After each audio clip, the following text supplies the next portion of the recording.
Assalamualaikum warahmatullahi wabarakatuh dan selamat sejahtera. Selamat datang ke audio siar MPAJ Podcast.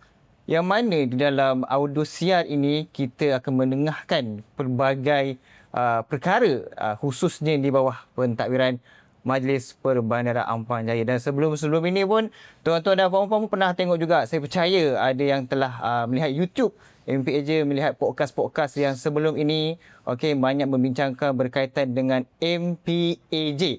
Dan kita pun tahu sekarang kita punya trend lah sekarang ni kan, mana-mana tempat akan buat podcast. Situ ada podcast, sini ada podcast, dan dia lebih, orang kata lebih macam santai lah. Kita macam berbual, kita berbual secara santai, tapi dalam perbualan itu kita ada info-info yang penting dan juga menarik. Sebelum saya pergi lebih jauh untuk podcast hari ini, saya ingin memperkenalkanlah dulu terlebih dulu saya selaku host pada hari ini, Ashraf bin Khairul Nizam. Dan juga saya sebenarnya kan, saya macam tak sabar nak memperkenalkan kita punya panel jemputan kita pada hari ini. Dan untuk edisi yang kali ini, MPAJ membuat kelainan sikit.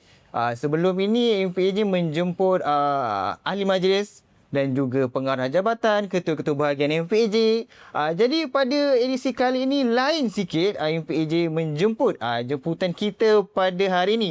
Dan saya secara sejujurnya, ini bukan main-main, saya adalah seorang peminat beliau. Sebelum ini beliau bukanlah kata sebelum ni saya minat, sekarang tak minat. Bukan macam tu. Sebelum ni minat, sekarang lagi minat. Dia punya minat tu semakin mendalam. Sebab kalau saya sebutkan nama yang hebat ini, saya percaya bukan rakyat Ampang saja yang mengenali beliau. Malah, ini saya nak tekankan, satu Malaysia mengenali beliau. Mengenali beliau dari segi apa? Daripada segi anak seni. Jadi saya ingin memperkenalkan panel kita pada hari ini, iaitu Yang Berhormat Tuan Sheikh Ahmad bin Abdul Rahman Al-Haddad, atau lebih dikenali sebagai YB Ultimate. Selamat datang YB. Terima kasih. Assalamualaikum. Waalaikumsalam warahmatullahi wabarakatuh. Apa khabar YB, sihat? Alhamdulillah. Terima kasih kerana jemput saya. Besar hati ni. Kan saya dah mungkin 16 tahun tinggal di Ampang, 18 tahun bayar cukai taksiran. Kali pertama saya dapat masuk podcast MPAJ. Ini penghargaan besar kepada kami MPAJ ya. Lain macam YB, 16 tahun ni YB dah berada di Ampang Jaya dan juga pembayar cukai. Betul. Itu paling penting pembayar cukai. Jadi yang mana kat dalam MPAJ tu anda semua diwajibkanlah untuk membayar cukai. Sambil-sambil lah YB kita minta diorang. Okey. Dan juga macam saya perkatakan tadi, tetamu jemputan kita pada hari ini sangat-sangat special lah pada saya. Bukan saya saja, mungkin malah di rakyat Ampang juga merasakan beliau ini sangat special. Okey, kalau kita nak menceritakan tentang Tuan Sheikh Ahmad bin Abdul Rahman Al-Haddad, tapi kalau ikutkan nama tu terlalu panjang. Tapi orang kenal YB dengan YB Ultimate. Betul. Okey. Jadi YB, saya nak tanyalah sedikit sebenarnya macam mana boleh terwujudnya ataupun timbulnya perkataan ultimate itu? Boleh. Okey, ultimate ni sebenarnya kata usulnya ialah satu perkataan bahasa Inggeris. Okey. Dan ia maksudnya ialah terbaik ataupun terakhir. Baik. Dan pada masa tu memang tak banyak lagu genre yang saya minat ni, hip hop ni dalam bahasa ibunda. Banyak bahasa Inggeris. Dan salah seorang penulis lagu ataupun producer, komposer yang saya minat, nama dia DJ Premier. DJ Premier ni, Premier tu maksudnya yang pertama ataupun yang terbaik. Jadi saya kata kalau dia Premier, saya Ultimate lah. Saya Ultimate, dan Ultimate yang terbaik, Ultimate yang terakhir. Nama saya Ahmad. Ahmad ni pula adalah kata usul kepada Muhammad, iaitu Nabi yang terakhir. Rasulullah SAW merupakan Rasul yang terakhir kan. Betul. Jadi dia kata lah, sesuai lah ni. Dan saya beritahu kawan saya, aku nak jadi, aku kalau rap kan nama aku Ultimate. Dia kata, bro, nama awak ni kalau Ultimate ni, awak kalau rap sampah, kau jangan rap lah. Saya faham. Jadi dia selari dengan kepercayaan orang Islam. Bila kita bagi nama ni, kita nak bagi nama hebat-hebat. Sebab itu merupakan aspirasi. Betul. Kan, jadi apabila bila saya tulis lagu tu, ingat tau, kau kena jadi ultimate tau. Kau tak boleh jadi yang tengah-tengah ke, kau tak boleh jadi moderate ke.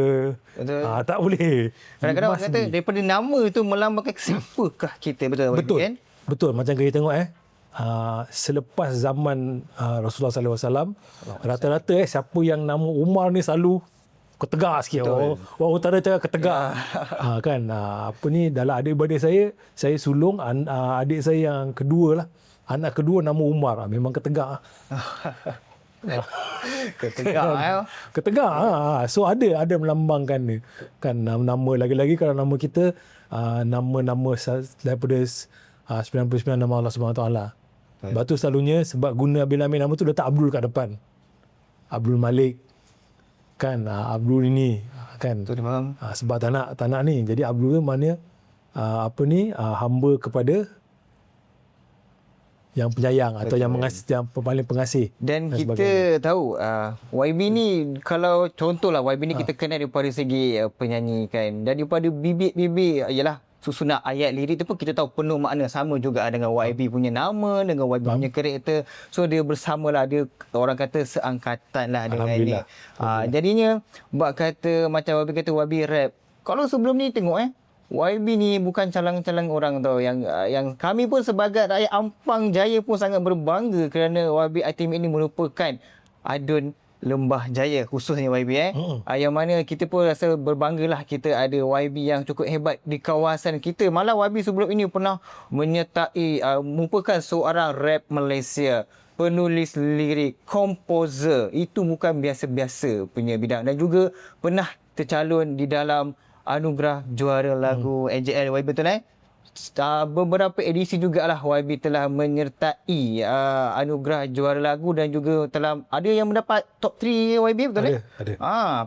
Jadi di situ pada zaman itu YB punya nama sebagai anak seni, rappers tengah melonjak naik. Betul. Okey, tiba-tiba ada satu tahap tu kita tengok mana YB Ultimate ni, YB ke mana kan. Dan sekarang YB daripada seorang anak seni terus berubah bidang. Pada saya agak jauh, tapi ramai je sebenarnya rakyat Malaysia juga ada juga anak seni yang masuk ke bidang politik. Jadi saya nak tanyalah dengan YB, ramai kenal YB sebelum ini sebagai artis. Jadi bagaimana perjalanan daripada dunia seni ke dalam bidang politik? Okey, sebenarnya ia berlaku secara tidak dirancang dan tak ada kena-mengena pun. Saya bergerak dalam satu kumpulan sebelum ni menamakan Teh Tarik Crew sehingga 20 lebih tahun, dan saya mengeluarkan lagu solo, lagu bersendirian lah. Dan saya dapat tempat dalam carta pada umur saya 30 tahun. Kan? Dan saya kata awak dah diberi peluang kedua dalam industri seni ni. Jadi awak layan sampai awak 40 tahun je. Lepas tu awak berhenti. Apa pun jadi pun sampai 40 tahun. 40 tahun saja YB kan?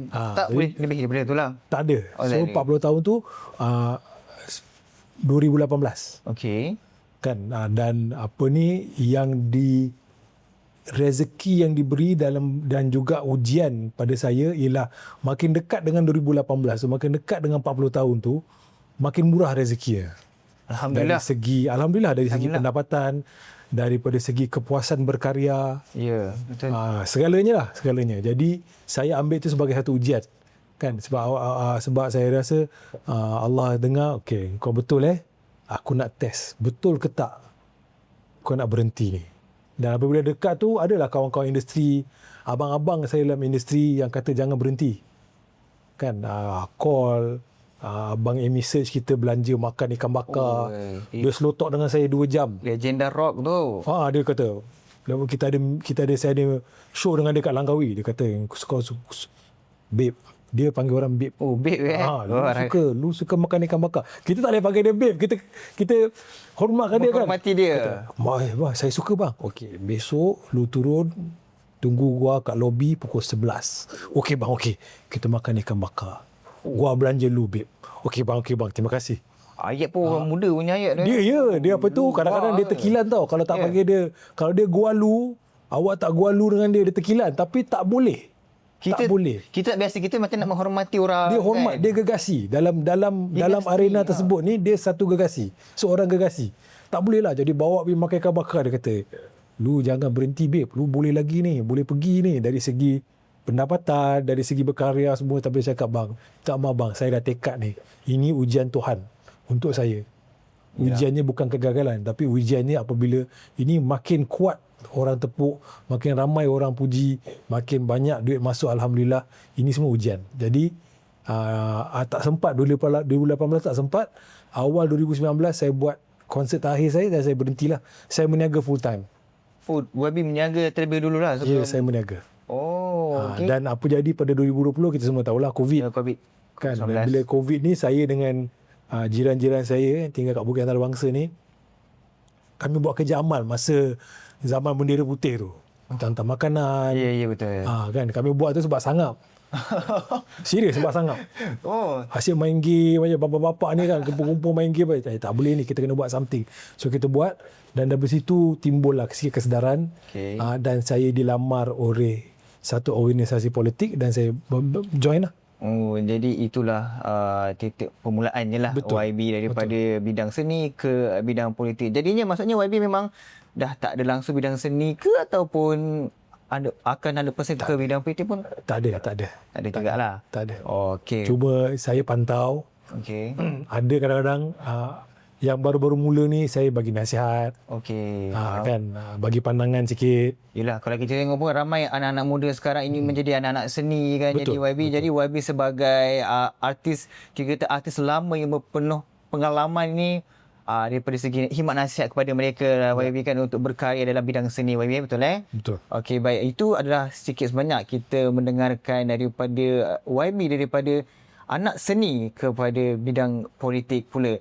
Dan daripada apa yang YB buat itu, apakah YB punya turning point yang membuatkan YB memilih untuk berkhidmat kepada masyarakat? Dia banyak sebenarnya. Antaranya ialah apabila saya berniaga, masa saya jadi penyanyi pun sebenarnya saya berniaga. Dan saya ada syarikat rakaman sendiri dan sebagainya. Cuma orang tak perasan kan. Apabila awak berniaga ni, awak kena peka kepada apa berjadi pada ekonomi. Betul. Kan, dan antara faktor yang mempengaruhi ekonomi ialah keadaan atau kestabilan politik dalam sebuah negara. Jadi dari situ saya celik politik lah.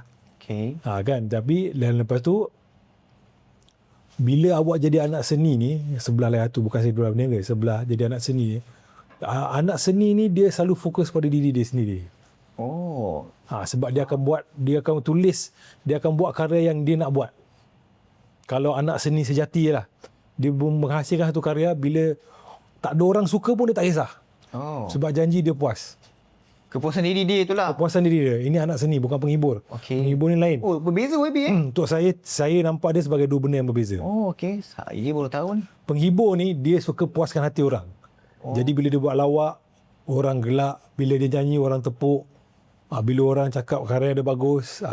Tapi anak seni ni, yang sejati lah, yang piau punya ni, kau tak suka, kau tak suka. Kalau betul-betul, sebetul-betulnya lah. Kan, jadi untuk saya cukuplah 20 lebih tahun saya puaskan hati dia, ikut je, tekak sendiri.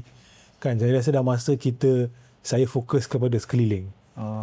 Sekeliling masyarakat dan jadi orang yang kurangkan kepentingan, berfikir tentang kepentingan diri sendiri dan betul? Fikir pasal orang. Kalau kita ikutkan kan, kalau macam kita dah selesa lah dengan kehidupan, kita nak pening kepala pasal orang lain, betul tak YB kan? Betul. Kadang-kadang kita pun tahu kalau kita nak menjadi seorang wakil rakyat, pemimpin kepada masyarakat kan. Jadi kita tahu sebenarnya kita bukan menggalas tanggungjawab yang mudah. Betul tak YB? Ya, betul. Jadi YB khususnya berada di kawasan Dua Lebah Jaya dan penduduk je ramai, sangat ramai, berpuluh ribu penduduk di bawah ratus ribu. Maafkan saya, ratus ribu. Mungkin ini data yang terkini, okey. Data terkini. Ratus ribu. Jadi macam mana seorang pemimpin masyarakat kita nak mendengar segala keluhan, permasalahan. Jadi itu memerlukan satu perkara yang sangat-sangat tinggi yang kita berikan. Jadi macam mana YB boleh memberikan itu, mendengar masalah-masalah mereka, membantu mereka? Macam mana YB? Dia latihan. Santai YB Dia bermula dengan niat, lepas tu kita berlatih lah. Okey. Berlatih mendengar dengar dengan hati dan minda yang terbuka. Ya. Kan, sebab kadang-kadang ni dia nak meluahkan perasaan dia. Apabila dia berceritakan isu dia sekali, tak puas. Ada lagi terpendam. Betul. Jadi mungkin dia cerita 2 kali, 3 kali, 4 kali, 5 kali. You kena dengar. Sebab pertama sekali sebelum awak menolong cuba menyelesaikan masalah tu, dia nak luahkan. Betul. Kan, saya belajar ni pada agak awal masa saya mula berkhidmat. Saya dekat office, dekat pejabat saya, dan dia kata, bos ada orang nak jumpa. Dia kata, suruh dia masuk. Dia masuk, dia kata, YB jangan lari. Dah 3 tahun saya kejar YB lari daripada saya. Saya kata 3 tahun. YB jangan lari Dia kata, bang, saya baru 10 bulan. Siapa yang 3 tahun tu yang lari tu? Dia kata tak. Betul. Kebetulan dalam laci saya tu ada watikah. Okey. Watikah saya yang saya sign masa angkat sumpah. Saya kata, bang, ni watikah saya. Nasib baik ada bukti kat situ YB Waktu dia dah mula rasa segan lah. Saya kata, bang, relax bang. Ini semua kesilapan. Kita manusia biasa. Abang cerita dulu. Okay. Jadi dia berceritakan tentang isu dia. Saya tak cerita isu apalah. Saja mungkin dia rasa saya cerita pasal aib dia kan. Tapi dia bercerita 45 minit, dia bercerita. Saya kata, okey bang, yang ni saya boleh tolong, yang ni kita boleh cuba. Contoh yang ni kita jumpa MPJ, yang ni pejabat daerah. Yang 2 ni saya tak boleh tolong bang. Bang, saya tolong ni, saya usaha. Saya tak tahu dapat ke tak, berjaya ke tak, saya tak tahu. Tapi saya akan usahakan. Mencuba juga mencari penyelesaian sehingga boleh YB kan. Kerja saya bantu. Okay. Yang dapat atau tidak tu saya katakan dia penentunya di atas. Betul. Kita di bawah. Betul. Kan dia kata okey, lepas tu dia kata YB minta maaf lah YB. Saya silap orang semua kan. Saya tak kenal YB ni lebih kurang macam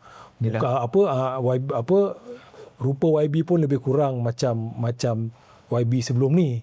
Saya kata tak ada bang, YB sebelum ni perempuan pakai tudung. Saya lelaki tak ada rambut. Jauh beza. Tapi tak apa bang, abang tak apa, saya cuba. Minggu depan abang tak datang. Punya ada tekanan sampai dia boleh anggap sama macam YB sebelum ni Betul. Dia sampai tak perasan. Betul. Tapi ada tanggungjawab kita bila kita mendengar ni, kita tak boleh meletakkan ni dalam satu situasi di mana mereka rasa segan. Betul. Mereka rasa daif ataupun aib, tak boleh. Kita dengar aja dulu. Betul. Itulah yang macam saya perkatakan dengan YB tadi.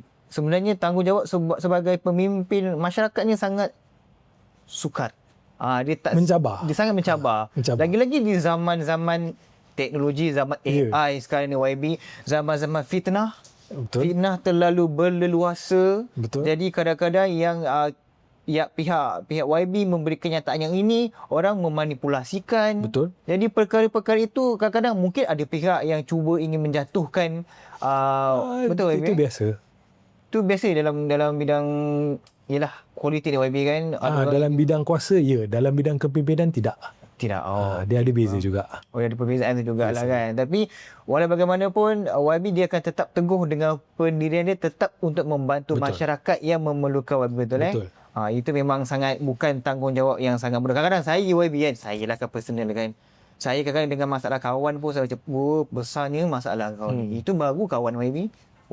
Betul. Satu rakyat, satu di kawasan tu ni memang lagilah banyak cabaran dia. Jadi, saya ingin tanya kepada YB pula, apa fokus utama YB dalam kawasan yang YB wakili sekarang ni, iaitu di Dun Lembah Jaya lah? Okey. Antaranya ialah dia ada isu-isu yang kita boleh anggap isu-isu ruji lah. Isu-isu basic. Antaranya ialah infrastruktur. Kan infrastruktur ni senang dalam bahasa kasarnya ialah jalan dengan longkang. Okey. Dengan pipe air, bekalan air, benda-benda macam tu. Asas kan? lah Asas.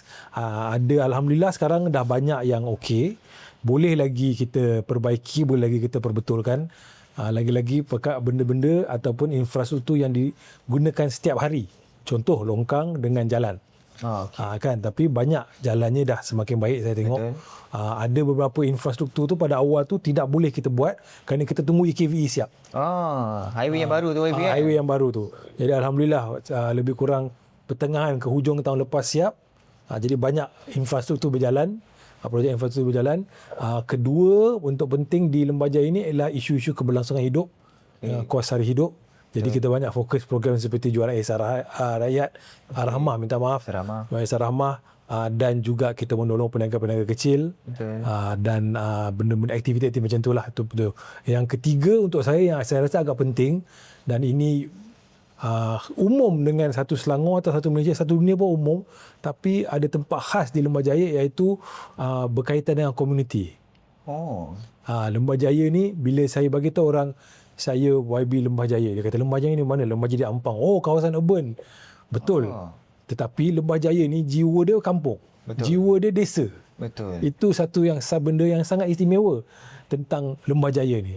Jadi aktiviti-aktiviti seperti bersosial di kedai kopi. Menolong orang tinggal di situ, berniaga di situ. Okey. Kan macam roti john Lembah Jaya. Orang Lembah Jaya buat, dia bukan sekadar satu jenama tau. Orang Lembah Jaya membesar kat situ, dia berniaga roti john. Sebab tu dia patut kata memang tak ada nama lain. Kau memang kena letak nama tu roti john Lembah Jaya. Dan aktiviti-aktiviti rewang semasa perayaan ataupun semasa orang kenduri kahwin. Rewang komuniti lah. Rewang komuniti, aktiviti sukan pun berkomuniti, aktiviti di rumah-rumah ibadah, bukan saja surau dengan masjid, tapi rumah-rumah ibadah juga ni menjadi pusat-pusat komuniti sebenarnya. Kan kalau kita tengok sejarah manusia dahulu dulu, rumah ibadah memang juga digunakan sebagai pusat komuniti. Cuma sekarang ni kita dah lebih mewah sikit, kita ada dewan komuniti. Ada dewan ketua kampung kat sini, dewan macam di Lembah Jaya, dewan Ampang Indah. Kan kalau tak dulu masjid atau surau ataupun tokong, itulah dia pusat komuniti. Orang kenduri kat situlah. Dah tak ada tempat lain kan YB kan. Sekarang kita dah mewah sikit lah, Alhamdulillah. Dan ini 3 benda lah saya ni. Lain satu yang keempatnya ialah yang menjadi kerisauan semenjak tahun 2021 ialah banjir. Itu isu besar juga tu YB, sebab Lembah Jaya tak silap saya pernah banjir YB 2021 kan. 2021 tu bila lebih kurang 100 Selangor banjir lah. Tiada daerah yang tidak banjir. Kesemua sebenarnya daerah ada kawasan banjir. Betul. Dan ibu negeri kita pun jadi pulau. Ya, betul. Pada masa tu kan, masa tu kalau jadi siapa buka satellite kan, Google Maps ke apa ke, nampak jadi pulau tu. Kan. Jadi itu satu benda yang selalu menjadi kerisauan orang di Lembah Jaya, terutama sekali Lembah Jaya Utara, Kampung Bukit Sungai Putih, Kampung Muhibah, Kampung Lembah Jaya Utara, dan kita menangani dengan sebaik boleh. Dia bila dengar isu banjir ni YB, mungkin penduduk yang dah terkena dengan bencana alam seperti banjir, mereka mungkin akan risau bila hujan berlarutan. Sehingga seharian tanpa henti, kadang-kadang hujan tak lembat pun tapi dia berterusan. Jadi mungkin kerisauan dia itu timbul, alamak takkan nak kena banjir lagi, sebab bila banjir, YB faham lah YB kan, YB lagi mengenali bila banjir barang semua rosak. Keperluan semua tak ada. Dokumen-dokumen penting itu yang paling penting pun ada juga yang hilang. Jadi mungkin itu menjadikan trauma lah kepada mereka. Jadi YB pun mengambil inisiatif untuk membantu mereka juga YB kan. Okey. Dan itulah kita nampak, itulah ada antara sikit sebanyak YB punya yang ingin melaksanakan khususnya di dalam DUN Lembah Jaya. Banyak sebenarnya kan. Jadi kita dapat dengar sikit sebanyak apa yang YB ingin sampaikan sebentar saja tadi. Dan seterusnya saya ingin bertanyakan jugalah kepada YB. Okey, apakah inisiatif ataupun program yang paling dekat di hati YB pada ketika ini? Pada ketika ini, jualan ihsan rahmah. Jualan ihsan rahmah lah. Yang sedang aktif dilaksanakan. Aktif dilaksanakan. Sebanyak yang boleh. Sebanyak yang boleh YB. Sebanyak yang boleh, betul. Dia sebenarnya kadang-kadang ada yang orang tahu tu YB. Kadang-kadang kata jualan ihsan rahmah mungkin dah pernah pergi. Jadi apakah jualan ihsan rahmah tu YB? Okey, jualan ihsan rahmah ni dikelolakan oleh Kerajaan Negeri Selangor. Di bawah anak syarikat mereka, iaitu PKPS. PKPS ni adik kepada PKNS. PKNS ni famous. Semua orang kenal, Perbadanan Kemajuan Negeri Selangor. Tapi PKPS ni adalah Perbadanan Kemajuan Pertanian Selangor. Mereka kelolakan melalui dia mengambil beli barang-barang secara pukal dan dapat dijual secara lebih murah daripada harga pasaran kepada orang-orang di sekeliling Selangor lah. Kan, dan dia mempunyai satu impak yang sangat besar sehingga Kerajaan Persekutuan pun ambil di bawah Kementerian Pengguna dan Dalam Negeri, dan dijadikan satu jualan ihsan satu Malaysia. Tapi kita di Selangor ni masih ada lagi. Kita panggil dekat pejabat kita panggil Je sebab jualan Ihsan Rahmat Je. Saya kat Je. Dan dia satu impact yang sangat besar. Okey. Saya tahu ada kawasan-kawasan lain kalau buat Je ni stoknya tak habis. Tapi Lembah Jaya tak pernah tak habis. Tak cukup ada. Tak cukup lagi ya. Yes, tak Maksudnya cukup. mendapat sambutan ialah barang asas. Barang asas, beras, minyak masak, telur sepapan, ayam ada, Betul. kadang-kadang ikan, daging dan juga sayur pun ada. Betul. Dan dia memberi satu kesan yang besar lah kepada orang yang tinggal di Lembah Jaya. Jadi sebanyak yang boleh memang saya fokus. Betul. Ialah di kala ekonomi sekarang yang tengah tak menentu ni, jadi kita faham dengan peperangan di antara global punya dunia punya peperangan ni, dia menjejaskan bukan saja rakyat di Lembah Jaya, malah di satu dunia. Satu dunia terjejas disebabkan oleh peperangan dunia yang global pada ketika yang sedang berlangsung ini. Jadi ini antara sedikit sebanyak inisiatif yang dapat membantu rakyat, betul YB dan mendapat membantu meringankanlah sedikit beban mereka yang sedang mungkin kita rasa bebanan yang tak tertanggung. Jadi ini sedikit sebanyak dapat meringankan beban mereka. Okey, baik YB. Dan seterusnya, jadi sebelum kita meneruskan lagi, saya ingin bertanyakanlah.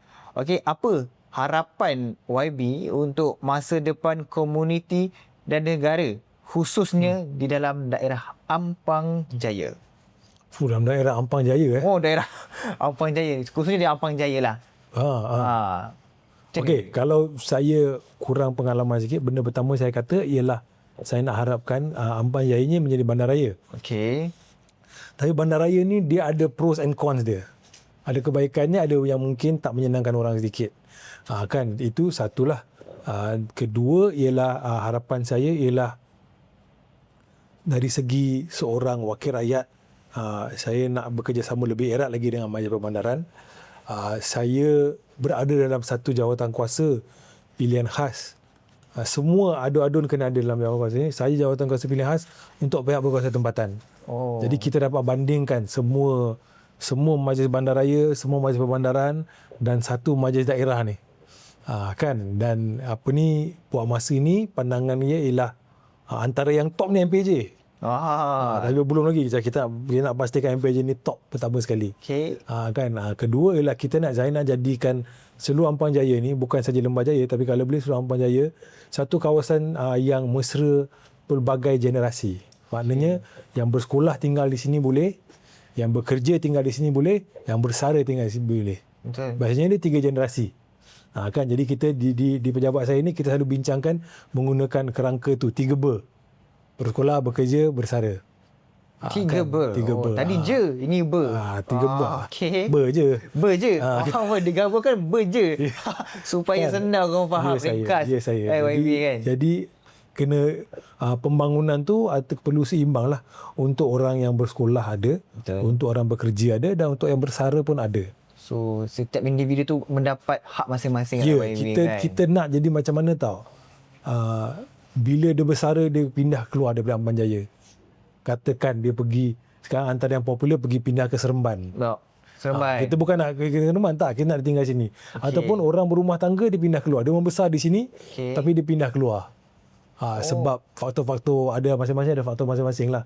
Kita nak dia tinggal kat sini. Jadi bila dia ada anak tu, anak dia dekat dengan atuk dengan nenek dia. Maknanya kampung tinggal mana? Ampang. So, orang kampung mana? Ampang.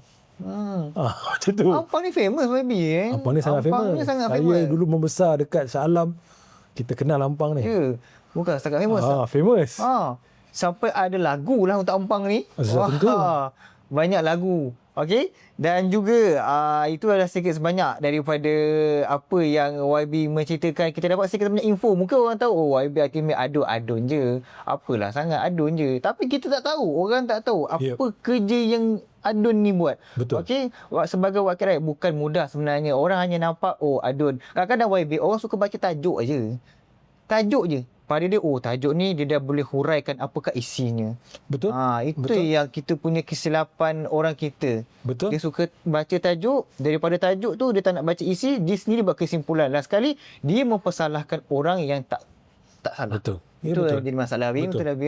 Betul. Jadi itulah antara mungkin cabaran-cabaran yang YB perlu hadapi pada ketika ini, dan tak mudah sebenarnya YB.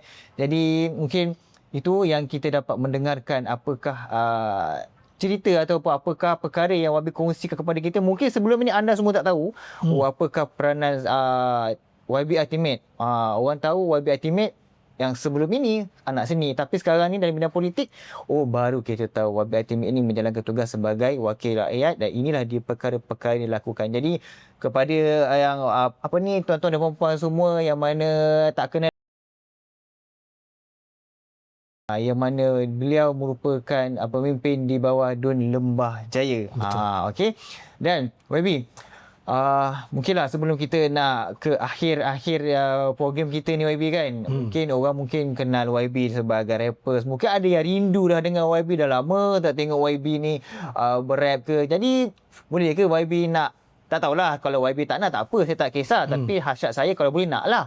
Tapi kalau YB tak nak pun tak apa. Boleh ke YB macam rap sikit ke, tak kisah YB nak rap apa ke, kita pulang ke YB. Tapi kalau YB tak nak pun tak apa, kita tutup terus podcast ni. Okey, baik, tak payahlah. Baik, tak payah. Kita simpan untuk satu masa lagi. Tapi baru-baru ni saya ada keluarkan satu lagu yang dalam arkib saya.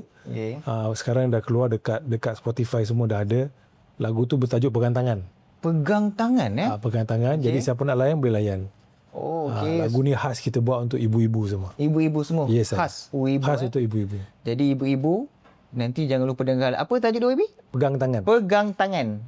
Pegang Tangan, nak tahu apakah maksud Pegang Tangan tu? Kena dengar lagu Pegang Tangan daripada YB Ultimate. Okey. Jadi sebelum kita mengakhiri program kita pada hari ini, saya ada sikit info yang saya ingin sampaikan kepada tuan-tuan dan puan-puan, khususnya rakyat lain ataupun khususnya penduduk di bawah Ampang Jaya. Okey, kita ada pihak majlis ada menganjurkan program Kitar Semula kepada cukai taksiran, iaitu ekosistem trash to cash, yang mana penduduk boleh menjual barangan kitar semula, iaitu sisa kitar semula, kepada MPAJ, dan MPAJ akan menilai barangan mengikut harga pasaran penukaran nilai, okey, melalui cukai taksiran. Iaitu nilai hasil jualan ditolak terus daripada akaun cukai taksiran. Akaun cukai taksiran penduduk akan dikreditkan oleh dalam cukai taksiran. Okey, dan bayaran cukai taksiran guna barang kita semula bermula pada 1 Jun 2026 sehingga 31 Disember 2026. Anda bawa barang kita semula, kami bantu. Itulah dia slogan dia. Okey, dan juga kepada rakyat-rakyat khususnya di bawah Ampang Jaya, jalankanlah tanggungjawab anda sebaik-baiknya. Jadi sebelum kita mengakhiri program kita ataupun podcast kita pada hari ini, saya ingin mengucapkan ribuan terima kasih kepada Yang Berhormat YB Ultimate di atas kesudian meluangkan masa, walaupun beliau banyak kerja yang ingin dilaksanakan YB. Mungkin aduan kita pun tahu, mungkin hari-hari dapat aduan yang perlu diselesaikan. Jadi YB tetap juga meluangkan masa bersama kita untuk edisi audio siar MPAJ Podcast. Terima kasih YB. Kita berjumpa lagi. InsyaAllah kita akan berjumpa lagi di audio siar MPAJ yang lain hari. Kita akan berjumpa lagi. Sekian. Wabillahi taufiq wal hidayah. Wassalamualaikum warahmatullahi wabarakatuh. Assalamualaikum warahmatullahi wabarakatuh. Audio Jungle.